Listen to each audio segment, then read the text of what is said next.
Well, everybody, welcome to Stott Field for match 2 on day 3 of the Standard Bank Kearsney Easter Rugby Festival, and should be an intriguing clash because on screen you will see the traditional black and yellow trim jersey of Dr. Jansen, the men from Boksburg, up against the quartered red and blue jerseys of the team from PE in Framesby. Now, with me in commentary today is Bryce Frost. Bryce, interesting because both of these teams have yet to record a win here, so they'll be desperate to put one win in the bag before they have to pack their bags. Morning, Dave. Yeah, absolutely. I think neither team will be 100% happy with the results so far. Both very proud rugby schools. And for Framesby, I think physically they'll be tested today. They're going to have to really front up and meet Jansen halfway. Now, the big thing is there are no easy games in this festival, but you do get different kinds of games. And when you come up against teams like Dr. Jansen, you know you're going to get big players. It's going to be very physical, and that can stifle and that can squash the life out of your game. Absolutely, and what will be interesting to see is if Jansen can, if they're met with physical resistance from Framesby, if they can come with the plan B. Jansen on the attack now. They're just 5 metres out, but they cough up the possession. They surrender the penalty, so early attacking opportunity has come to naught. For this Framesby team, what interested me is their last outing against Kearsney. Kearsney managed to find some rhythm and managed to dominate the full 60 minutes of that game, but Framesby couldn't even get on the board, and by the time they were coming off the field, the shoulders had dropped. So pressure's definitely going to be on Julian Klein and the boys to try and get their mojo back. Definitely, and I think it's we've said it a few times in this festival, but for Framesby, a few of their key players have to step up. They'll look for leadership from Flower Freon from Rensburg and Des McClainboy, who's a physical presence on the side of the scrum. And if they're going to penetrate this Jansen defence, they're going to have key players play out of their skin. Well, Framesby have got the ball clean from the line out. Ball goes spraying into the hands of Rian from Rensburg, but it's not a good pass. It's behind him. He can't take control of it. Referee, who for this match is Hernus Kutsia, decides that that's okay. It went backwards, so it's Framesby still in possession, but the second phase goes into the hands of Kleinboy and he knocks it on. That's definitely not going to be allowed by the ref, so it's going to be a put into Jansen. Now, what's important for the Jansen team is that they came into this tournament with Ruben Beitel as their 10 and captain, who they've now lost. So they have been forced to go and rejig that. And I see Dylan Swartz has gone into the number 10 slot. He's still wearing the number 12 jersey. But he is now having to assume the number 10 responsibility. So skipper and key playmaker gone. So an opportunity for somebody else to step up to the plate and make their mark, but it has put the pressure on the men from Boksburg. Absolutely, and never easy for a grade 11 to come in and take that pivotal role. But for him, as you said, a chance to stamp his authority on the game and look to the rest of the season to make that number 10 shirt his own if he needs to. And you'll see in the back line that the coaching staff have rung the changes to this Jansen lineup, so there's an opportunity for the youngsters. I guess having lost 2, you want to try and use the festival as an opportunity to blood young talent and learn key lessons going forward. So it's a put in now for Jansen. Leslie October in the number 9 jersey, who's a thinker and a talker on the field. He likes to get involved in the strategy of this game. He was certainly key in that communication role with Ruben Beitel when he was captain in at 10, so he's going to have to assume that responsibility here and be the general in that team. Little guy with a big heart. And let's see if Jansen can use the big men that they've got in that tight 5 in particular, and the big frame of Dylan Engelbrecht on the side of the scrum to good advantage. So Jansen with a put in. Big, strong left shoulder. Into the hands of October. He looks down the blind side. Opportunities here into the hands of Dion Kutsia. Dion Kutsia dances down. Now they're just outside the 22. Quick ball now for Jansen. Good runners coming off the ball. It's the big frame of Dion Kutsia carrying the ball up into the 22 of Framesby. Framesby are going to have to front up in defence here. Dylan Engelbrecht carrying it forward. October spreading it wide. There's opportunities out wide for Jansen now. They've got the overlap. They straighten out. Drawing in the defenders. Great scrambled defence from the Framesby boys. Prevented what looked like a dead cert try down the open side touchline. Back into the hands of Leslie October. There are runners and people looking for gaps in that Jansen backline. October decides he's going to go right and he's going to go to the blind side. Finds Franco van Eerden, the fullback, who's now playing in the centre position. But again, good scrambling defence from Framesby, and they've managed to hold out the boys from Boksburg. Absolutely, you can see the confidence that Jansen have in the tight 5 there. Jonathan O'Neill, the number 6 flank, was not part of that scrum and actually took the ball in the back line. So they possibly want to look to some physical mismatches, within the Framesby back line. So Framesby on defence, they're a metre away from their own try line. Ball's going to come back out on the Echia Jansen side. October's got his hands on it. He's lucky still to be playing that ball, to be perfectly honest. Referee's decided that there's a penalty. The advantage accrues to right time. Great perceptive thinking from the Echia Jansen players. And it looks like Damian Watters, the replacement prop in jersey number 23, who might have been the man who scrambled over with that. But nonetheless, it's a 5-pointer to Echia Jansen. They open their account, and they've certainly got the win behind them. They do, and they ought to have settled some nerves. They're obviously would be naturally short of confidence. It's Deon Kutsia, the try scorer. Deon Kutsia has been credited with that try. There was a scramble of forwards. Clever. He saw that there was a penalty accruing because Leslie October was trying to get his hands on the ball and was being prevented from doing so. And while Herinus Kutsia had his arm out on advantage, sharp work from Deon Kutsia, the flanker, snaffled the ball up, bounced over the try line. It's a 5-pointer and an opportunity to convert this into a 7. Dylan Schwartz, who's stepped into that fly half roll. Right boot, tall, lanky guy, kicking with the breeze behind him, and it's a swirling breeze here at Stotfield. Good enough to put it over the poles. Dylan Schwartz, 7-pointer, and you can see there's a spring in the step of the Echia Jansen boys. So nicely played. It'll be Framesby. Nice little torpedo pass from referee Herinus Kutsia. Back to Rian van Rensburg, who's got a great rugby brain on him. He's going to be looking to try and structure this game as much as possible to get Framesby back into it. But it's Echia Jansen who are running through the Framesby defence. I think that's a statement of intent from Echia Jansen. They're looking to play today. They've got 60 minutes to try and assert themselves. Dylan Schwartz running a couple of key yards before the ball gets neatly set up. Back into the hands of October. He goes back. Schwartz bunting the ball downfield into Lindsay Potgieter's hands. Doesn't land up cleanly in his hands, but there's no pressure from the chasers. So Potgieter can pick his lines at will. He decides to run laterally, find some help, chip through the back line. The defence is running flat. So there's pressure coming from the right wing as well. Hanakom, but it remains in possession of Echia Jansen. Some big hits going on. Plan there would have been to try and bully the man over the touchline, but it doesn't work out. Back into the hands of October. Opportunity now for Echia Jansen to stage an attack. It's big Dominic MacArthur rumbling the ball on for Echia Jansen. October, great long looping pass. Finds Craig Hutchinson as the first receiver. Echia Jansen into the 4th phase. October looking blind. He's going to take it himself to try and draw in the man. But the referee's decided no advantage has been accruing for the Framesby player coming in from the side. So it'll be a penalty to Echia Jansen exactly on the halfway line. High fives all round for Echia Jansen. They've been allowed to find their rhythm in this game, and it might be a tough remaining 50 minutes or so for Framesby. Absolutely, and a player who I've been impressed with has been the Framesby fullback Lindsay Potgieter, and you would like to see him join the line more often than not, but he's having to play a sweeper role with the wind at the backs of Jansen, who are using the conditions to exert some territorial advantage so far. Framesby have a very important axis in scrum half Andre Gerber and Rian van Rensburg, the fly half. They've been pivotal to most of their success in the tournament, and for them to be able to assert themselves, they're going to need good controlled balls. So let's see, Gerber now feeds van Rensburg, who's got a very educated left boot, booming touch finder that does not find the touchline. So it's Echia Jansen with a counter. They're now running into Framesby real estate. Craig Hutchinson, who's been busy looking for work all around the park, coming off the wing. He's one of those guys who's been given a shot here and is determined to make full use of it, but the referee's going to call him back. It's going to be a scrum put into Echia Jansen, the smallest of knock-ons from the Framesby guys, exactly on the halfway line. Deon Kutsia has been busy, apart from the fact that he scored the try.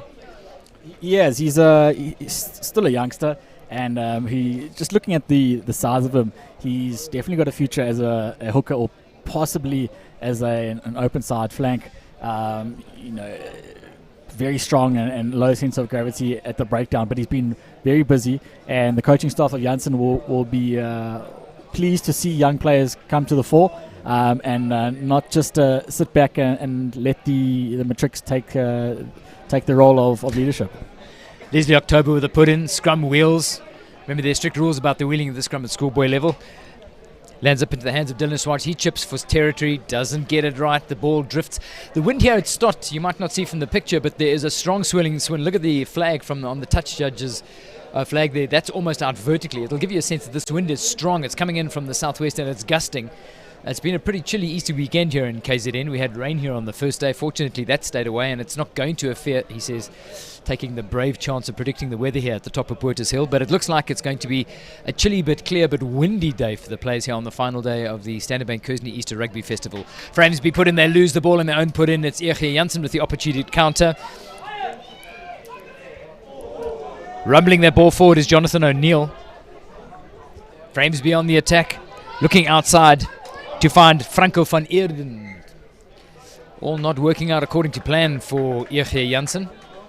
Consolation from October. They know they're better than that, but the intent was clearly there. It's good to see them coming into the final day of this tournament determined to try the adventurous stuff. They've got the game plans, and for a team that's lost 2, you would have expected them to resort back to the basics, but they're not. They're looking for the adventurous play moves.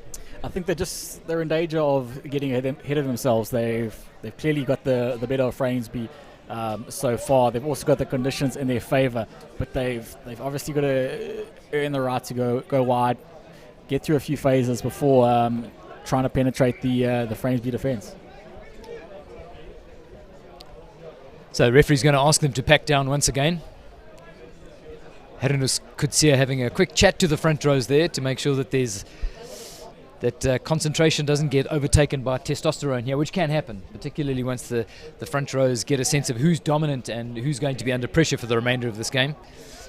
Very upright looking scrum, but Herenus Kutsia is happy with that. No, he's not happy with that, and quite rightly so. So they'll pack down for a third time here. Well, you mentioned players getting recognised for their adventurous talent. Just behind the poles at the south stand here, where the wind is coming from, is the Sharks Academy tent, and there's been men sitting with clipboards there for the duration of the 3 days of this festival. They'll be looking for the talent, and when the final game wraps up today, they'll be announcing the names of the players who have won bursaries to the Sharks Academy, which is a foot up you'll get in your rugby career, second to none. So in as much as players don't want to play for their selfish self-interest here, you're playing for the team first. Every one of those players would hope and dream when they go to bed at night here at the Kearsney dorms that their name is read out when that final game is finished and the Sharks Academy guys are on the field doing the presentations. So Framesby clearing. That ball bunted deep into the main grandstand here at Stotfield. It's going to earn them the put in at the line out 3 metres inside the Framesby half of the field. Ball being put in by William Moffat.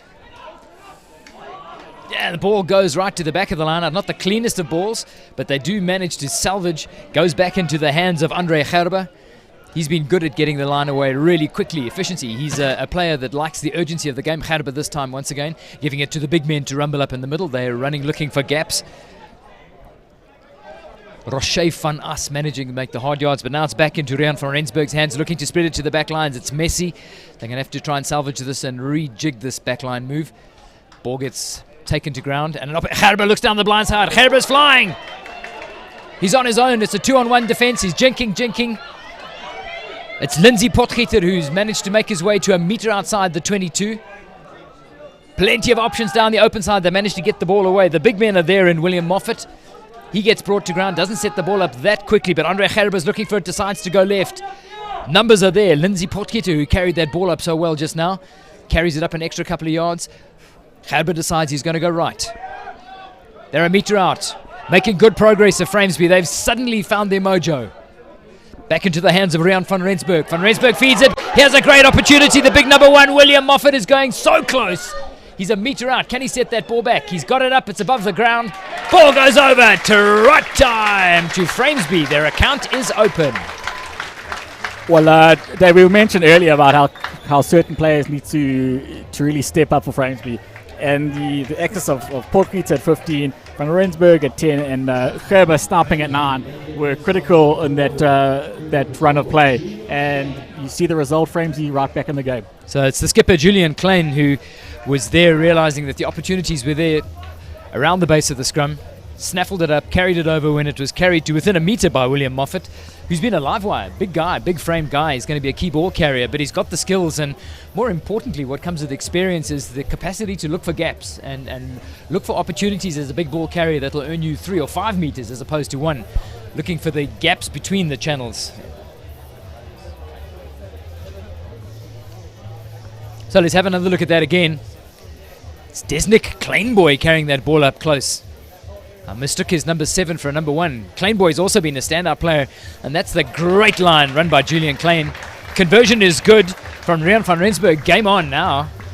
Level pegging, and Framesby, after being a little bit shell-shocked by the big guys from Jansen running at them, now right back in this game. This could be another thriller.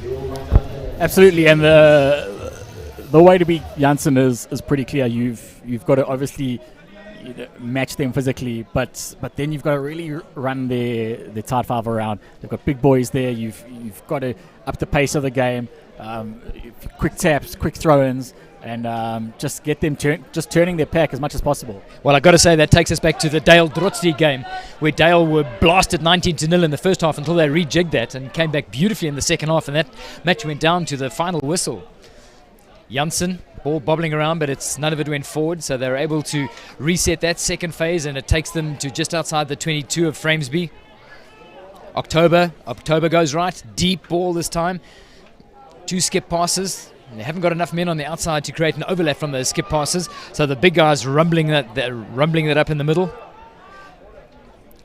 October once again looking right. It's messy. Just a little bit of confidence has slipped through the fingers of this Jansen team in conceding that try, but they are going to get the put into the scrum a metre outside the 22 of Framesby.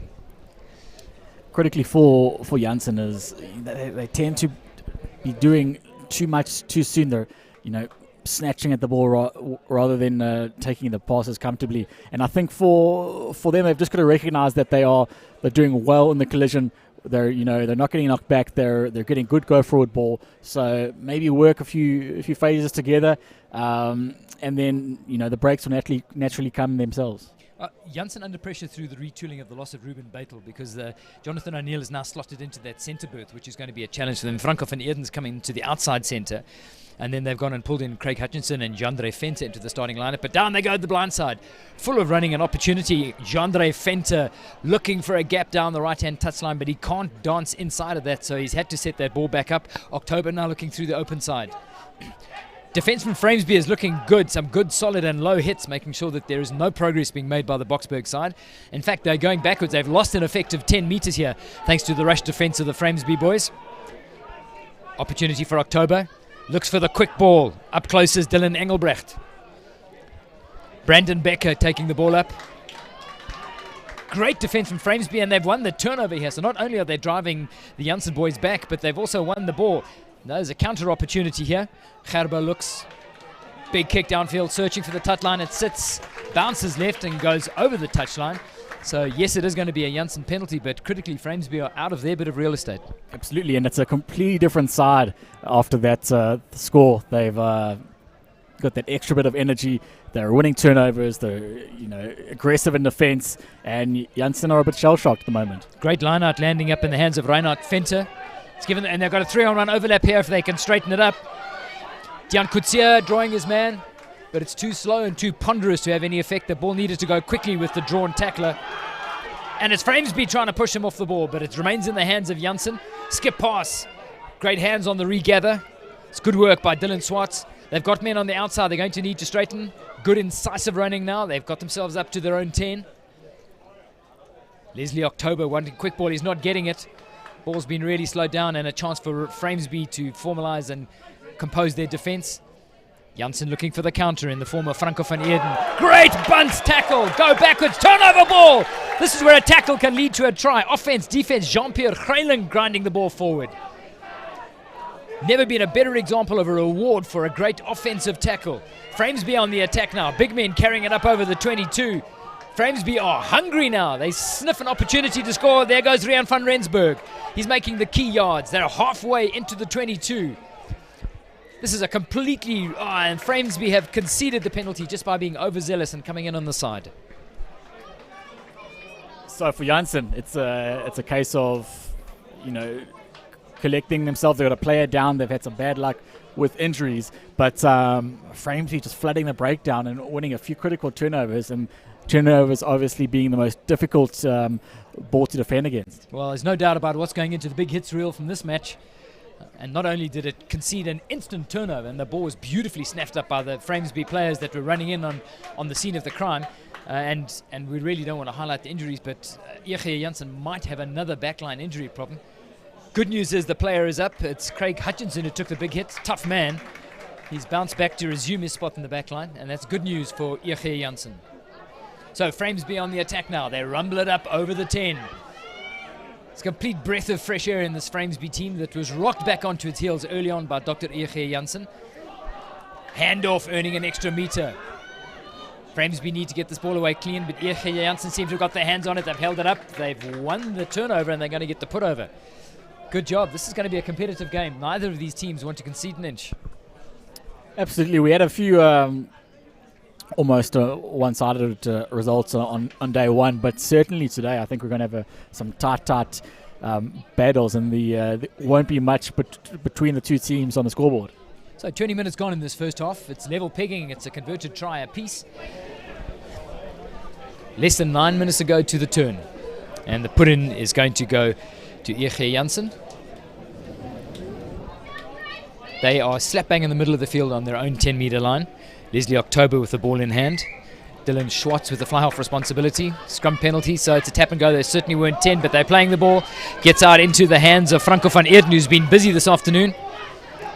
Ball goes down. Quick ball wanted. It's Franco van Eerden himself looking for the ball. Manages to loop that out. Back into the hands of October. Looks for a half gap. October's away. Just can't thread that ball inside. And an opportunity for Framesby to kick that hard and long downfield. Ball sits up. The chasers are there. They've got two chasers who are competitive.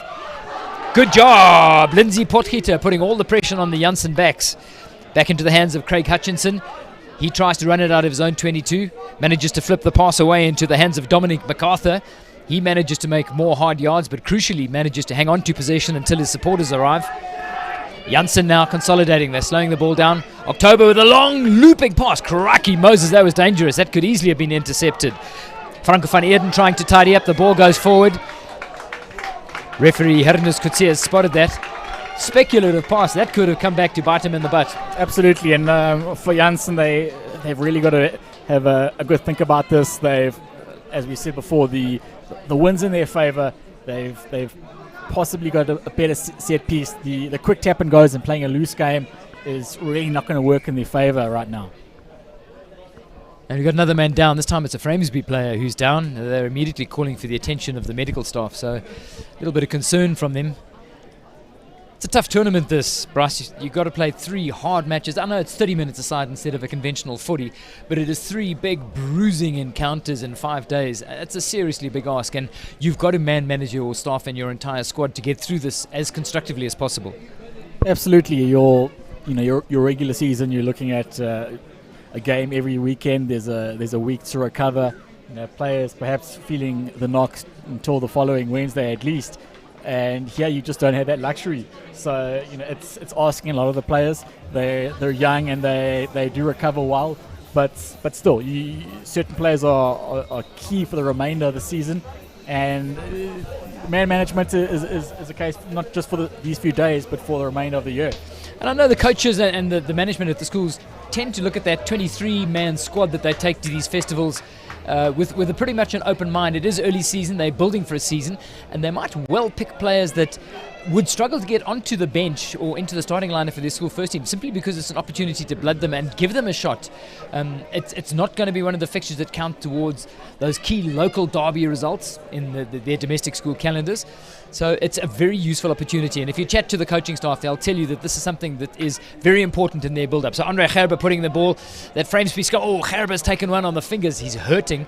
October's giving him a consolatory pat on the back, but Gerber's been one of the key players. Andre Gerber and Rian van Rensburg have been responsible for all the go forward and getting away that Framesby backline. Tough young man. A little knock on the fingers is certainly not going to distract him. Might notch his game up another level though. Maybe sometimes it takes a little bump to spark that extra bit of raw adrenaline charging through your veins, and see if that pays any dividends. But Framesby are under pressure.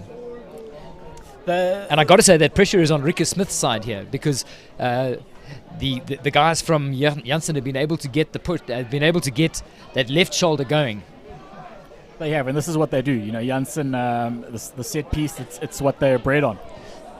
Gerber gets the ball away. Opportunities now for Framesby. Remember, it's level pegging. There's only 5 minutes to go to the turn. They'd love to get a score here and get the moral high ground going into the turn. Great scramble defense from Jansen. Gerber now with the ball, and there's big numbers waiting there. Kleinboy, the man who carried up so close and nearly scored their first try, but he's being held up right now. Ref's going to be telling him to use it. He's given them once. Great work. And those little moments are psychological gold for your team, where you've managed to thwart an attack and hold the players up and then concede possession. Intelligent play by Jansen, and you'll see the high fives amongst the forwards there. They know it's mission accomplished for them. They will look for a strong exit here, get out their own half, and as it stands, Framesby will be the happier of the two teams. So for Jansen, if they can get to the other side of the field, get something out of this half, they'll be the happier of the two teams. It's really level pegging at the moment. And the one piece of good news, by the way, having chatted to the Sharks medical staff who run the medical services here, no serious dramas to report on the first 2 days and the first two matches, and long may it last. That's exactly what you want out of these festivals. Jansen deciding to run it out of their own 22. You would have thought that the logical thing was to kick for territory, but it's a statement of intent from the Jansen boys. They're out to play, and if they can convert possession into an opportunity with 3.5 minutes to go in this first half, they will do that. But it goes back into the hands of Lindsay Potgieter, the fullback for Framesby, looking for a half gap. He manages to make a couple of meters through that tackle. Looking for quick ball now for Andre Gerber. Gerber gets it. He's going to be giving it to the big man to carry up. There's still a chance for Framesby to get out on the scoreboard again in this first half. Into the hands of Michael Whittock. Back into Gerber's hands. He manages to feed Rian van Rensburg. Their numbers and opportunity. Oh, a huge hit on Ricker Smith. But he manages to set that ball up really well. Such an important part of taking a big hit is being able to compose yourself, go to ground and set that ball up quick and fast. But it's a turnover now to Jansen. Back into the hands of October. October looks to the big men to carry it up in the first channel. October organising his backs. They need quick ball, but the supporters aren't there. They do manage to get the ball. 2 minutes to go. Can Jansen get themselves onto the scoreboard and take the lead? No, they cough up the ball. Framesby with a counter. 2-on-1 on the outside. Can he draw his man? Kleinboy draws his man. Kleinboy's going big. Kleinboy's a meter out. Kleinboy is good. Try time for Framesby. We spoke about how critical Kleinboy was to the physical effort here of Framesby. And rather than look for contact or take the offload, he took it upon himself to take the responsibility, pin his ears back, and score in the corner. Well, I've got to say, Desnick Kleinboy has been massive, not only in this game, but in the whole tournament for Framesby. And we talked about the psychological advantage of taking the lead on the scoreboard going into the turn, but have a look at this again, because this was a turnover opportunity. It was a breakout from Framesby. It got picked up at the back by Lindsay Potgieter, who fed it into the hands of Desnick Kleinboy. Show and go, find himself with the half gap, very physical in the tackle, not able to pull him down, and that's just rewards. He's played out of his boots, and I've got to say, one of the standout players of the tournament so far for me. Absolutely. One of the great parts of this festival is the fact that players seem to come out of nowhere. He definitely would have had a reputation in the Eastern Cape as a strong player, but possibly one of the players who are in the running for these bursaries at the end of the day. There's no doubt. I don't want to sort of create any undue expectations here, but for every bit of moment of glory and the exhilaration of getting it, is this good? It's in the swirling wind, comes off the upright actually, but it doesn't go over. And the bad news for Jansen, they've got a man on the bench, because that's the big frame of Dejan Kutsia, who's in the naughty chair. So he's taken the yellow, and they're going to play. He's going to spend the next minute and a half and the next 3.5 minutes of the second half on the naughty chair. So you see Jansen are slowing it down, quite rightly so, because the last thing I want to do is leak more points. It's 12-7 with that failed conversion attempt, hanging that conversion in the swirling wind here at Kearsney. Julian Klein, the skipper, goes up to get it. Comes down awkwardly, but he certainly wasn't interfered with in the air. Gerber going for the box kick, looking for a relieving touch. It's all a bit messy, but it comes back into the hands of Christo Grobler, the number 8. And referee Kutsia has adjudicated that it was knocked forward. So less than 30 seconds to go in this match, and it'll be a Jansen put in here. And you can see Leslie October's got a plan. He's looking to his bench just for some guidance, but he's happy to slow it down. Only 5 behind, and this game's been very open. It has. Personally, I'd like to see the 4-5-6 trio of Jansen pick and go. Around the fringes a bit more, just earning some valuable yardage before they go wide. They've definitely got the better of Framesby in those tight exchanges. So just some thinking to do and something they'll definitely discuss at half time. Dylan Swartz picks the ball up. Tackle is missed in the fly half channel. He gets through that half gap, carries it up over the 22. So just seconds remaining. Can Jansen bounce back in the ideal fashion, having just leaked a try 2 minutes from the hooter at half time? Grinding up again. Schwartz has looked full of running, the replacement fly half. But the Jansen backs don't manage to thread it together, and that's where the continuity is becoming an issue. If they can get that right, they are right back in this game. It's slightly forward and knocked on, and it's going to concede possession now, and I suspect that's going to take us to the half time. It does indeed. So Framesby with that score just before the turn, taking a lead in what has been a pretty equal game. And I've got to say, if the Jansen guys can get the continuity right in the outside backs, there's no reason why they shouldn't get right back in and assert themselves. Absolutely, and as we mentioned earlier, they'll look to their forwards to really take a dominant approach, and if they can do so, it could very well be a different second half. Yeah, Bryce, I think you're on the button there. They've got ascendancy in the set piece. They've been poaching the ball in the line-out. They've definitely been dominant in the scrum. They've got the edge in the front row, and they've had this Framesby team going backward. Framesby have done what we expected, and it's an Eastern Cape thing, I think. They've taken the ball out of the set phases as quickly as possible, and they've got a sensible head in Andre Gerber. He's managed to get that quick heel and got that ball out quick and wide, and I think that's the reason why there's some breathing space between themselves and Jansen. So half-time it is here, and it's Framesby hanging on 2 tries to 1. They're leading by 12-7.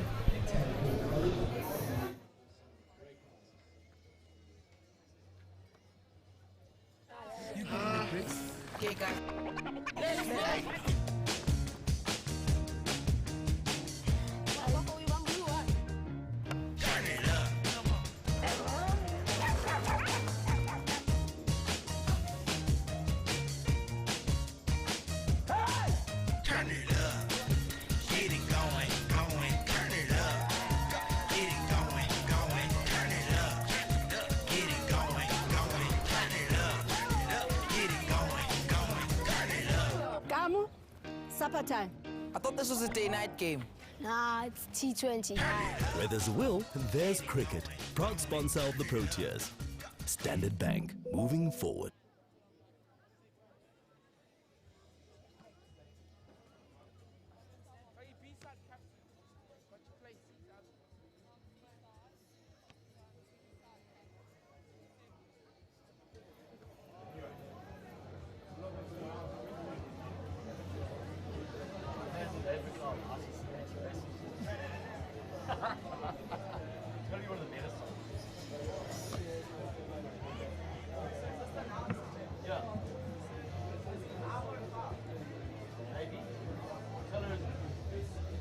Oh, he's guessing. He's guessing.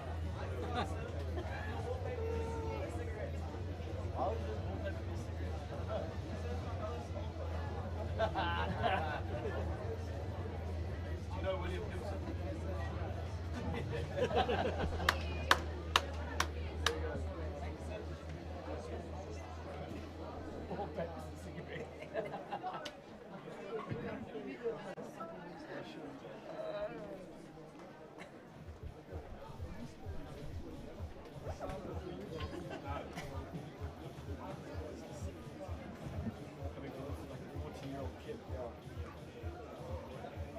Detention.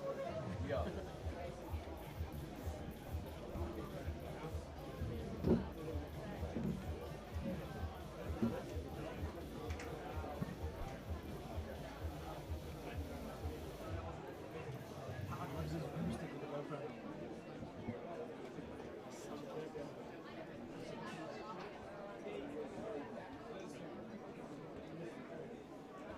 You're gonna land doing the voice. Hopefully they're going to take as much as possible. But those links.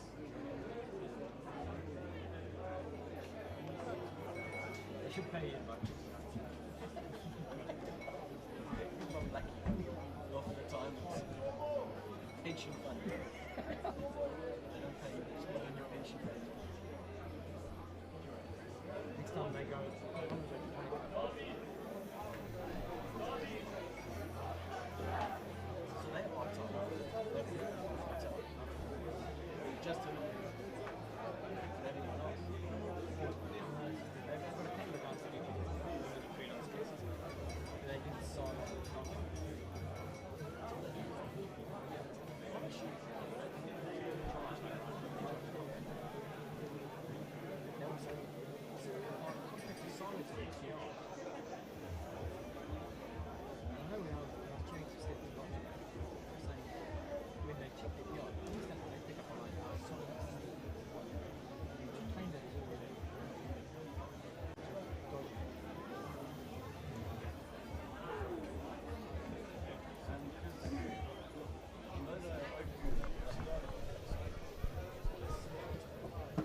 Ja, welkom terug hier op Kearsney College, Stadveld. De tweede helft van die wedstrijd hier. EG Jansen teer Hoërskool Framesby en is die Ooskaap manne wat tans 12-7 voorloop. Bryce, is jy gereed vir 'n bietjie Afrikaans kommentaar? Dave, I'm a 100% Durban boy and I wish I could partake, but I wouldn't want to embarrass myself and all our Afrikaans viewers. So it's a restart, and as we pointed out just before half-time, there's everything for both of these sides to play for because they're in it. They're both competitive. They've both got challenges to overcome, but the challenge immediately for EG Jansen is the fact that they're starting this half with 14 because they've still got a man on the bench. Not that that's daunting them in any way because a lot of adventurers running out of their own 22. Back into the hands of Leslie October. This one will go back for the long clearance. Deep back in the pocket. Let's see how much real estate he can win. This is into the wind as well. And this wind, although it might look pretty chilled on the screen, there's a very strong and swirling wind which is coming in from the south. So it's going to be a tough one. And that'll explain why a lot of the players left to right on the screen for the duration of this day will choose to run that ball out and grind it up rather than kick it into the teeth of the wind. Absolutely, and Framesby being from PE will know how to use these conditions. They'll know that kicking might not be the best option. Get out of jail free because that one looked like it was Framesby put in. It looked like it was going Jansen's way, but Framesby have managed to regain it as the ball bobbled off the back. The big frame of William Moffat grinding it up. It's like a runaway Mack truck, this boy. He's pulled down 3 meters out. Andre Gerber looking for quick ball. Andre Gerber goes. Andre Gerber is so close. He's touched it against the pole, I think. Oh, referee's adjudged that he's held up. He was on the spot, and what Gerber was doing, he was pulled down a meter short, and with his arms held in the tackle, he looked like a little dinosaur. Looked like a T-Rex arm, half held in the tackle, and he was trying to reach out and touch the upright, which would have been a score, of course, but didn't manage to get it down, and referee Hernandez could see it was on the spot, and he ruled that the ball was held up, so they'll come back for the reset. In fact, it couldn't have been held up, because it's a put into to Framesby. So Framesby with the put in here and an opportunity for Gerber to get back and maybe get 10 centimeters closer than he was just now. Absolutely great defense and great refereeing. He was on the spot and he was very clear in his decision, and that's all players will ask for. So 5 meters out, an opportunity for Framesby to try and extend this lead. Gerber passing on the code. That code is going to involve Jean-Pierre Greyling. 7 in the scrum here. So Gerber, and as predicted, it goes to Greyling. Greyling trying the handoff. He's got to within a meter. Greyling stretches. Greyling scores. That handoff buys him that extra split second. He was able to lunge forward, ball in his left hand, ground it, and a great try by Jean-Pierre Greyling. Interestingly enough, you would have seen Kleinboy come out of the scrum and stand in the wing and possibly draw a few of the Jansen defenders towards the touchline, and that just created the half gap on the inside. So JP Greyling with the score, carefully telegraphed move. Everybody was watching Rian van Jansveld in the fly half channel on the open side, but it was a pre-worked practice ground move and nicely executed by Andre Gerber down to JP Greyling, and JP had the physicality in the tackle and critically had the body position right. He went into the tackle with a great body position, handoff with the right, he had the ball free in the left, which meant that as he went to ground, he was able to extend that arm and get it over the line, all perfectly legal. And it's the left boot of Rian van Rensburg, able, with the opportunity at least, to add 2 more to that Framesby lead. Currently that lead is 10. So composed. He's got a Bram van Straten style of kick. That just goes just right of the right-hand uplight, so it's going to remain a 10-point lead. EG Jansen now with work to do because they've got at least 2 scores to get back into the front. And remember, both of these teams without a win in the tournament. So let's have a look at this again. This is a telegraph move, this. They got the scrum 5 meter out, and it was a super job. Gerber looked like he was going to be setting it up for Van Rensburg, but it goes left, and this is where the great work is done. It's a half handoff and a stretch over the line, running laterally to elude the tacklers, running into the gap. Super score then from JP. So a lead of 10 then for Framesby.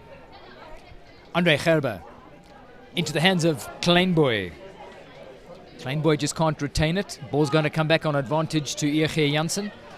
EG Jansen determined to run this up. Get a very determined side every time you play Dr. EG Jansen. Men from Boksburg are very tough competitors, and there's a huge amount of pride to play for. But can't get the ball, it's carried in. So they've surrendered possession, and it's Framesby with a put in halfway between the 10 and their own 22.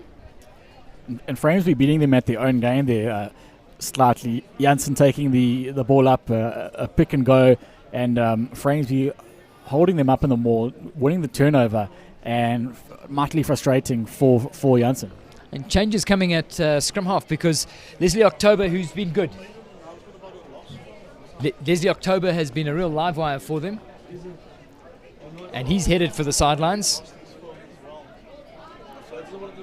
Framesby with the put-in.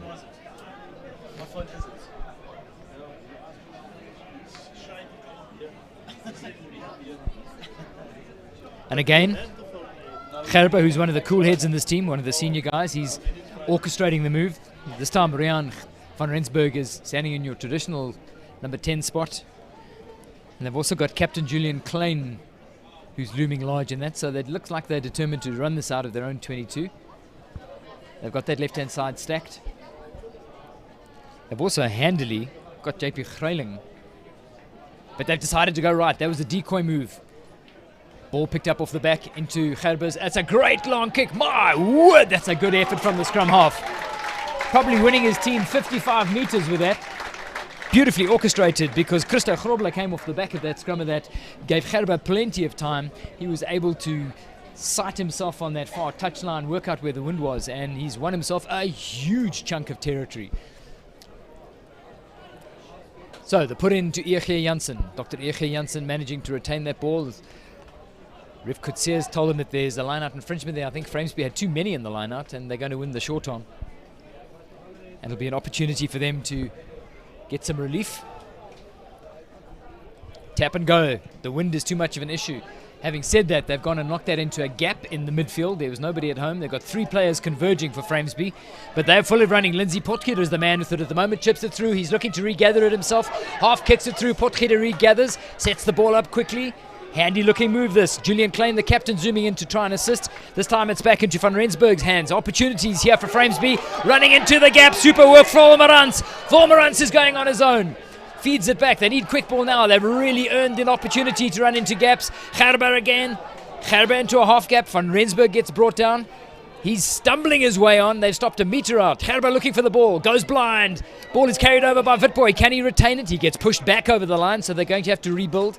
And the knock-on is conceded. Great defense from Eege Jansen, but really encouraging opportunities and exhilarating rugby from Framesby. Dave, you mentioned the presence of the Sharks Academy earlier, and I think for any youngsters looking to make a career in professional rugby, the difference with the academy and possibly other provinces is that whereas in many other provinces you need to be a junior contract player to be considered, the academy has given opportunities to many boys who are perhaps not seen as schoolboy superstars or from smaller schools, and the likes of Keegan Daniel coming through the ranks as just an ambitious schoolboy and becoming full Super Rugby starters, professionals, captains of the Sharks, and that's I think with a few players we'll see that the academy can provide such an option. Bryce, I can ask you this with authority. It's not just the Sharks Academy, because sitting in the stands and some of them trying to be disguised in the open stand are a lot of scouts and talent scouts from the unions and from agencies. Absolutely, and it's not that easy to find a potential professional, because some players will be stars at school and just wither out a bit as they get older, and some seemingly average players at school will be late developers and come through. But there's certainly a few standout players that we've seen. So, put in for Eege Jansen. They're less than 5 meters away from their own try line. So, exit strategy here on a scrum that was dominant in the first half, but early shove coming from Framesby, so they get the tap and go. Running their way comfortably out of it, but the infringement is going to pull them back. So, Alex Palm, the man who's taken over the scrum half responsibilities. Now, I beg your pardon. It's Keenan Ulofse who's taken over the scrum half responsibilities from Leslie October in the Eege Jansen ranks. So they're going to come back for the line-out. Framesby with the put-in. And again, it doesn't go according to plan. It's a knock-on from the Framesby boys. It's back on the Jansen side, and it's a great slicing run over into the Framesby half of the field. He's looking for support runners. They're not quite on his shoulders. Big Dion Kutsia carries the ball forward. Gets brought down on the 22. leaves that ball behind. It gets kicked forward. Ball is still going to come back on the Jansen side. The big men carry it forward, 4 or 5 meters purchase into the 22. Opportunity for Jansen to try and eat into that 10-point deficit. Sheldon Rivavela's hands carry the ball forward. Great urgency coming from Dr. Jansen. Back into Jonathan O'Neill's hands. He gets brought down by a scything tackle. Craig Hutchinson going backwards. Great turnover. Turnover now for Framesby. And again, the Framesby tackling and technique has earned them such distinct advantages in this game. Great shoulder there. Saw that tackle coming. Ball being held on the ground there. And it's a turnover here. Try time. Another offensive try as Grayson Ditlow goes over for the score. And another try, Bryce, that's been created by offensive tackling. Absolutely. And again, we spoke about Jansen, the need to keep it tight, and they're just throwing the ball around, playing far too loose. But given the scoreboard and the fact that they're chasing the game, you can't blame them for trying a few extravagant things. One thing you're going to get from high school first-team games, you're going to get plenty of big hits. There's probably more cred to be taken off the field from one monster hit than scoring a hat-trick of tries. But saw a couple of really big hits there. The first from Jansen he saw coming, and he was able to drop his shoulder and at least have some resistance against that tackle. But it was simply a reprieve because the second big hit created the looping offload, and Grayson Ditlow was able to run onto that and have a look at the replay. He's able to canter in. And all the time in the world to go and dot that down under the sticks. Simple conversion. And that, of course, is going to balloon the lead for the Framesby boys. It's now 24-7. Work to be done now by the Boksburg side. Absolutely. And in the past, they've had players like Henry Stassen, Nico Paper, guys who are definitely potential professionals, guys with a lot of experience who will take the lead here. And they need someone to stand up in the team and make some mature decisions. Great athletic dive from Damian Watters. Vainly trying to hang on to that ball, and that's a statement of intent. The Dr. Jansen boys are going to fight tooth and nail here. They're not going to want to drive back to Boksburg without a win in the bank. And we said it previously when they were 19-0 down. We said Dale had no hope, but they're still going to have to give it horns. And they did. They ran themselves back into the lead. And then eventually that match was drawn level and they conceded it on the final whistle. So that's exactly what can happen in festival rugby. So you can expect Dr. Jansen, if anything, to dig deep. They know there's 18 minutes of their tournament left, and it doesn't matter how out of puff you are or how hard those bruises are hurting, they're going to give it their all. They're a particularly determined team. So it'll be Framesby with the put-in. Andre Gerber stepping in front of referee Kutsia. And still that Framesby scrum is under pressure, but they're going to get the short arm for that. Communication from the Framesby bench, just reminding Andre Gerber that they've got the ascendancy. Give it to the big men. Vormerans carries it forward. Gerber with the ball, back into the hands of Van Rensburg. Opportunities in the back line. They've got heavy ball carriers and Rieke Smith.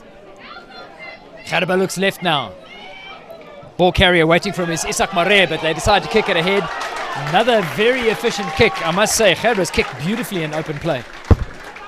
Great kick by Gerber, and just spotting that there was nothing really on there. He made a break down the blind side, and there was a bit of a mismatch of numbers.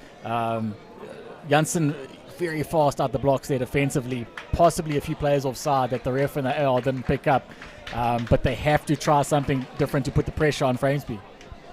Got to say, there's something of Gerber that reminds me of another one of the Eastern Province favourites in Garth Wright. Charging forward, Framesby on the attack.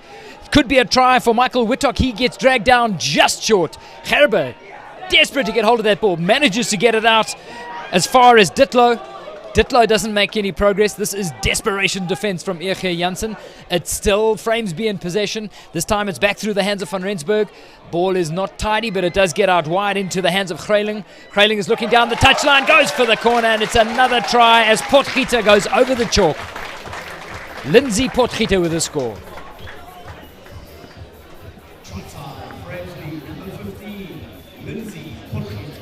Well, where was this Framesby team in day 1 and 2? They're playing with so much confidence, and the decision making is good, the execution is good, and they're just getting the results that perhaps they didn't get in days past. And the core of this team is built in the 9, 10, 12 axis, which of course includes skipper Klein. That went beautifully through the hands of the outside backs. And Potgieter has also been a live wire. He's a guy who's got an eye for the gap. Have a look at the replay here. Handily gathered, drawing the attack of the ball coming out of the back of the hand. And in fact, it was that back of the hand, sleight of hand move, which was enough to give space for Lindsay Potgieter to tiptoe down the touchline and dive inside the corner flag. Great try, Framesby. That's one that they'll put in their school highlights reel at the end of the year. Conversion with the wind behind, you're going to have to put that into the field and let the wind take it. It just goes left of the left-hand upright. So the score remains 29-7, and we're halfway through the final stanza of their matches in the 2017 Standard Bank Kearsney Easter Rugby Festival. And the bad news for Jansen, you've got another injured player leaving the field. So their ranks already depleted by injury, which makes this final 50 minutes an even tougher one for them. So they've paid a heavy price for this year's tournament. They add such value to this tournament. I mean, and you notice it from the crowd that always turns up to watch these Dr. Jansen games. They attract a really good support base. So a big kick downfield with the wind behind. It swirls in the wind. Well taken at the back. Running it up. It's Franco van Eerden. He's been one of the busy guys. Kicks it forward. Ball doesn't go to hand. Bobbles around.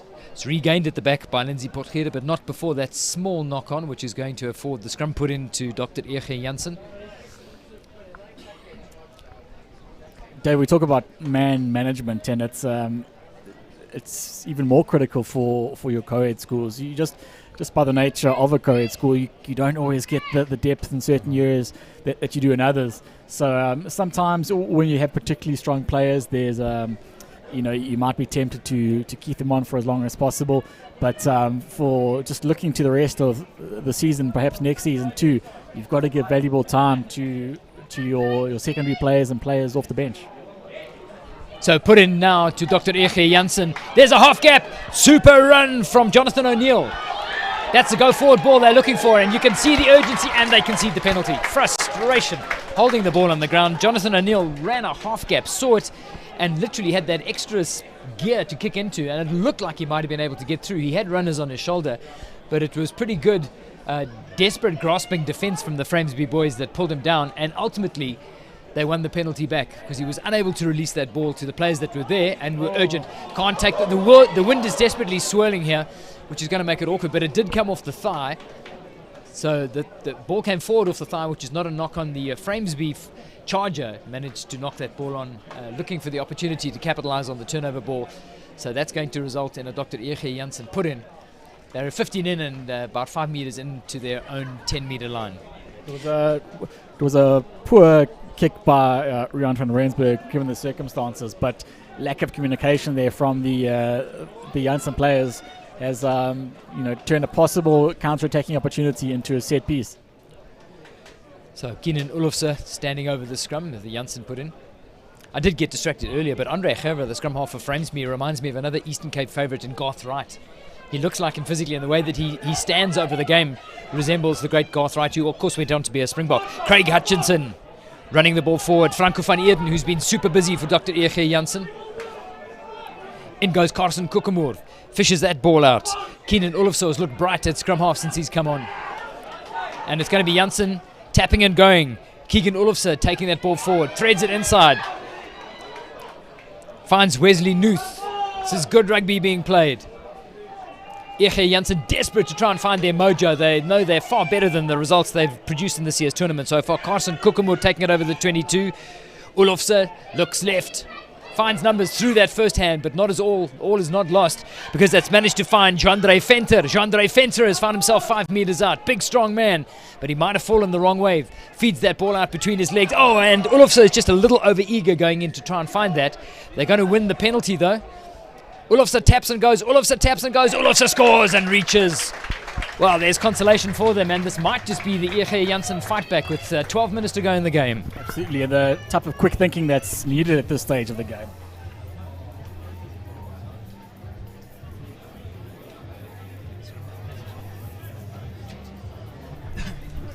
And it's Olofse who's gone down as well, so I think people are feeling the strain of the 3 matches in 5 days. Just mentioning Andre Gerber as we look at the replay first of all. So there's Olofsson for the knock-on, but the referee had already blown his whistle. Olofsson sees the gap, taps, goes, stretches. Good effort from the man. And takes the EG Jansen team into double figures. Conversion is good. So it's 29-14 now with 11 minutes to go in this game. And despite the fact that they've had to bring in a raft of replacements into this team, this Jansen team has suddenly got a whiff of the fact that they've been allowed the space to play their own game. I'm not saying for a second that Framesby are taking their foot off the pedal here, but the Dr. EG Jansen boys would love nothing more than to finish this game on a high. Even if it doesn't bring them victory, they'll want to finish it going forward. Absolutely, and with more than 10 minutes to play, there's still a lot of rugby that's still to be left on the field. Deep kickoff from Rian van Rensburg. Ball lands up in the 22 of Jansen. They work it out of their 22.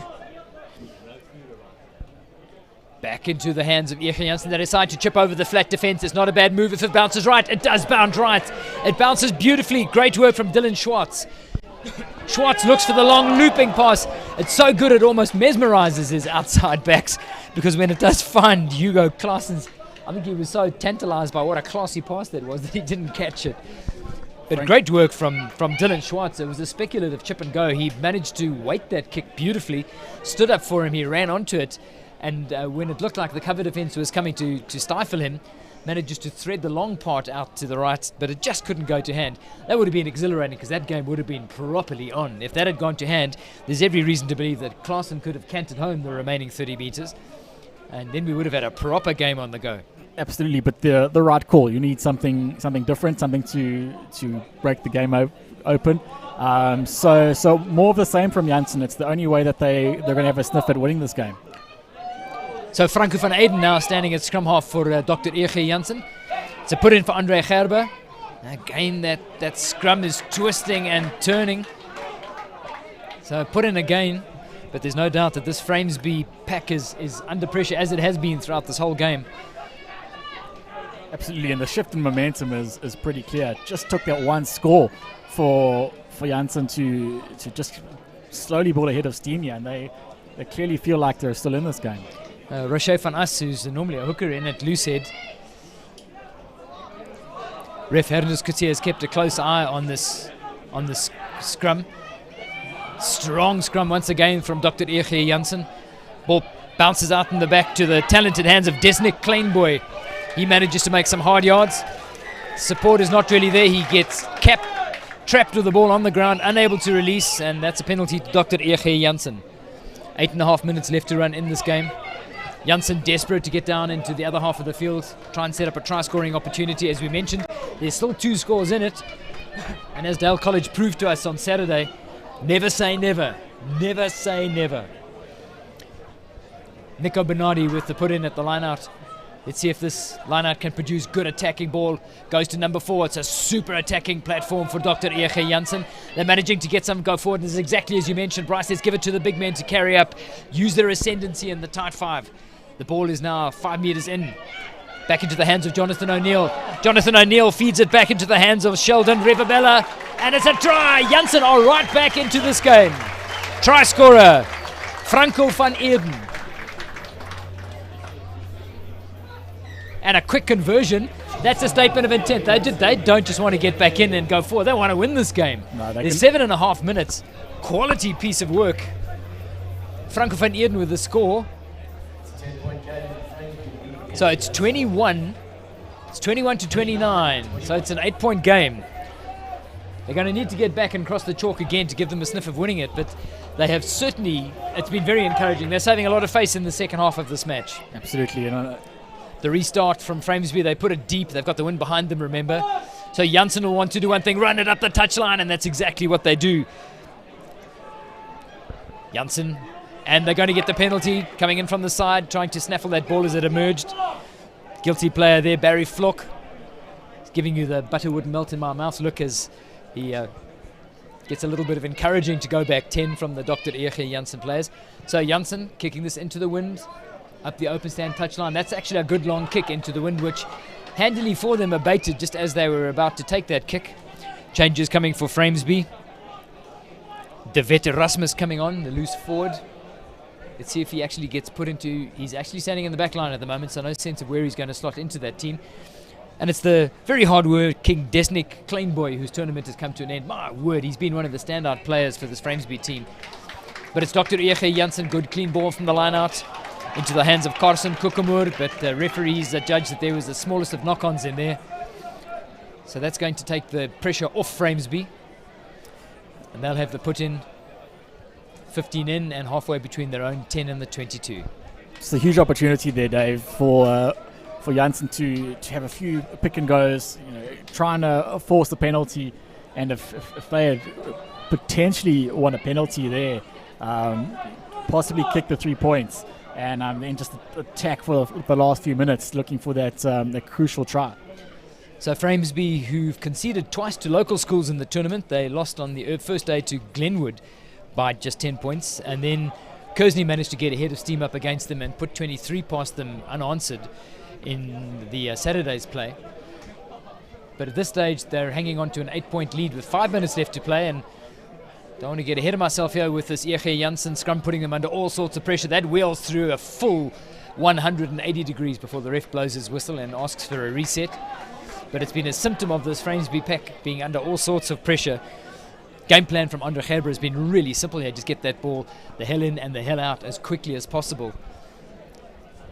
He's got a good synergy going with Vian Volmerans there, who's been providing him with good quick heel. And he's been able to get that ball into the hands of Rian van Rensburg pretty effectively. And it's a fact that behind a losing pack, they've managed to win most of this game. There was a stage just into the second half where Jansen played themselves right back into it, and there was a marked momentum shift in this match. But Framesby are looking solid in the closing stages. Says a lot about their early season conditioning and fitness as well. So Framesby with the put-in, Gerber with the ball. That scrum is going backward dramatically. It's wheeling. Gerber's doing a good job tidying up a messy ball. Carries it down the blind side. Looking to recycle now the minute it goes into loose play. Gerber's down at the bottom, so his forwards are going to pick and go. That's going to give time to release him and get back into the number 9 channel. Andre Gerber hanging on. Kicks the ball himself. Remember, he's got the wind behind him. Down the touchline he goes. He's kicked beautifully out of hand. That ball sits up beautifully. Hanekom is unable to regather it. Ball goes out of the Jansen hands.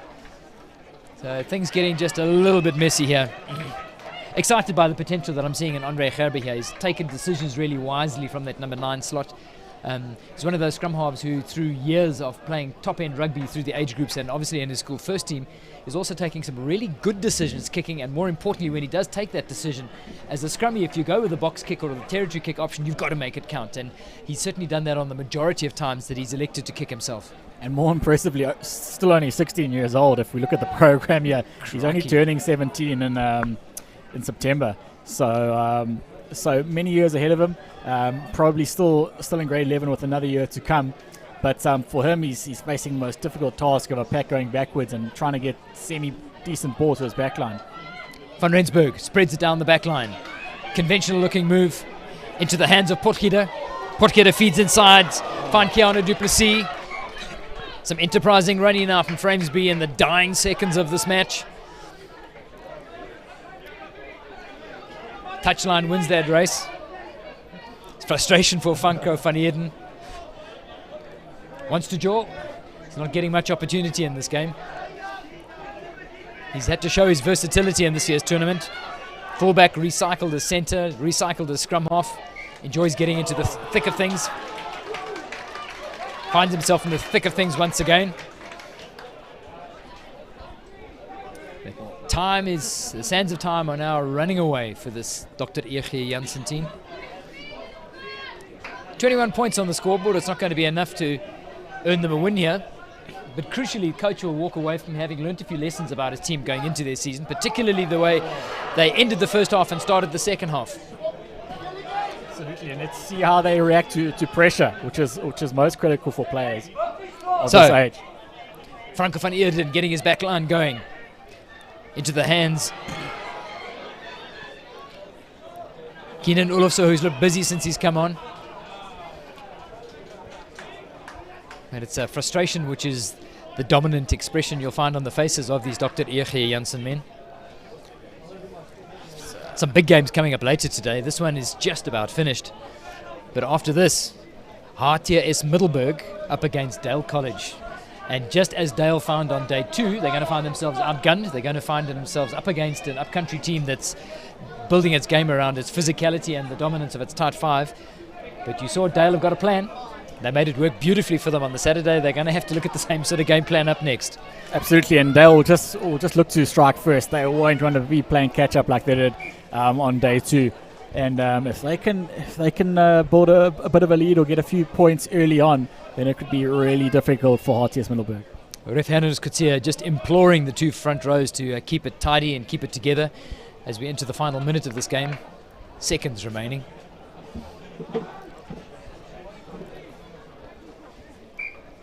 Kutsia is going to have to get them to stand up again.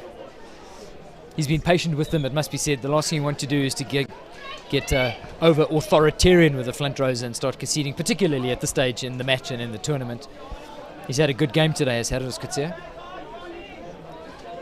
But it's a reset. This is the last gasp opportunity for Dr. Jansen to assert themselves. Score here will narrow it down to a single point, and they're determined to try and get back to the try line. Pick and go. The big number 8, Carson Kokomo, driving that ball forward. They're not making much headway. There's plenty of enthusiasm and aggression from the forwards coming in for the clean out. Franco van Eerden with the ball to the back line. It just bobbles off the fingers. The referee judges it that it went backwards, so it's play on. No, he's going to call them back. And I suspect that's going to be game, set and match. And it's victory. And just look how much it means to the Framesby boys, because they've endured 2 tough games and come out on the losing side. And they're going to walk out of this one with a victory and full value for it, because it's been an impressive Hoërskool Framesby that are going to win this one by 29 points to Dr. Jansen's 21. It's a great result for Framesby. You can see how much it means to them. And Jansen, though not at their best, possibly, they're a big scalp for Framesby this year. And some exciting talent to come through this Framesby lineup. Look no further than young Andre Gerber, Lindsay Potgieter, the captain Julian Klein. There's some really big names that are going to be coming through this, and the guy who went off just before the halftime, so he wasn't on the field to whoop and high-five his teammates, but was massive today, was Desney Kleinboy, because he's also a star of the future. We look for a big of the bigger players for Framesby to come to the fore and to really show leadership, and that's what they did, and that's probably half the reason they got the results today. So that's it, final whistle blown here, and it's Framesby winning by 29-21. Up next, the Roy Biller from HTS Middelburg up against the Flair of the Eastern Cape, represented by Dale College.